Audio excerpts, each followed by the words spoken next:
గురువుగారు తదుపరి కుంభరాశి. గురువుగారు కుంభరాశిలో నారా లోకేష్ గారు ఐటీ అండ్ ఎడ్యుకేషన్ మినిస్టర్. మనకందుతున్న సమాచారం ప్రకారం ఆయనది కుంభరాశి అని తెలుస్తుంది. ఈ సంవత్సరం శ్రీ పరాభవ నామ సంవత్సరంలో వారికి రాశి ఫలాలు ఎలా ఉండబోతున్నాయి గురువుగారు? రాజకీయ రంగంలో కొన్ని కీలక మార్పులు జరుగుతాయి ఈ రాశి వారికి. కీలకమైనటువంటి మార్పులు. ఆ మార్పులు ఎలా ఉంటాయనేది జరిగిన దాన్ని బట్టే మనం తెలుస్తుంది. ఓర్పు అవసరంగా ఉంటుంది.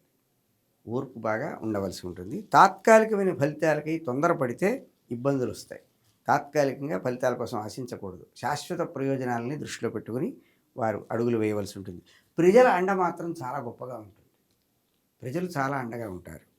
అదే కదా ముఖ్యం ఏ నాయకుడికైనా. కానీ సరి అయిన పదవి రావడం కొంత ఆలస్యం అవుతుంది.